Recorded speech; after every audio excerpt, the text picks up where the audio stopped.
Do you know that there's nothing we control? Do you like apples? What? Just answer the question. Yeah. Roughly 1 month ago, I had lost the car key, but luckily, I have a spare key. I lost a spare key today, so now I don't have any key. The day I lost the spare key happened to also be the day I decided to walk to work. I don't usually walk to work, but this day I decided to. And the only reason I had the key to begin with was because I had to go in the car to get my shoes. What I believe happened was, on my way to work, somewhere in the vicinity, I dropped the key, went on my way to work without recognizing I had lost the key. And then I came back from work. Everything went well at work. Went up to my apartment, just relaxing, when all of a sudden, I heard the doorbell ring. Who's that? The neighbor.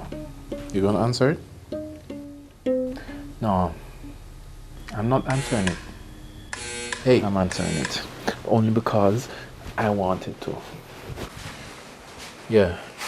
Is this your key? Yeah. Thank you. Where found it? I found it hanging by the stairs. Someone must have put it there for you to see. The only reason I knew that it was yours is because you rang me up. Do you like cheese? No, I don't care. Okay, now let's say there's a machine that can accurately detect whether or not you like something or not. Like a truth. And now let's say I have $1 million and I would give you that $1 million under one condition. You have to like cheese. Not say you like cheese, but you actually have to like cheese. Is that possible? What would the machine say? Do you think you are able to do that, to like cheese? Yeah. Wrong. You don't control what you like. You simply like the thing you like, and there's nothing you can do about it. What's your point? The point is, once you realize that God is controlling everything and you are controlling nothing, you realize that God is able to speak in every moment. Which brings me to this story. And then I got back my key. I didn't know I lost the key. So what was the point? What was the point of this whole thing was that God was trying to speak to me.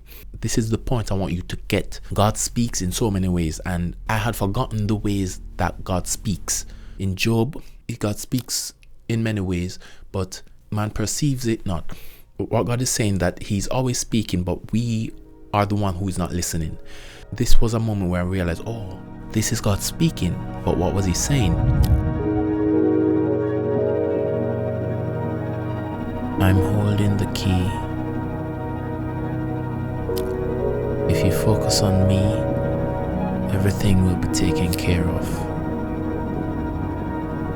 The thing you don't even know is missing will be delivered to you. So don't worry about the past, about the future, about the things you can't change. I am the one in control, and all you have to do is trust me.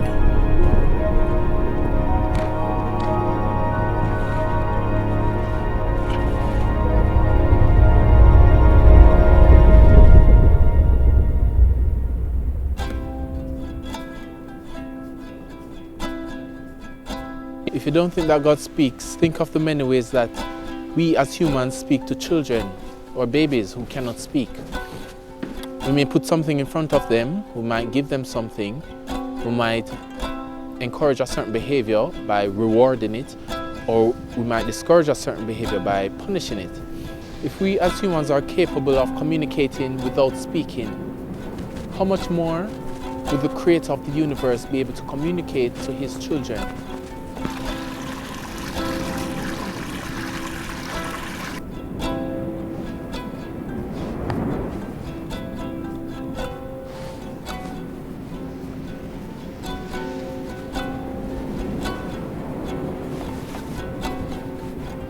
Hi. Hi. Totta. Hi.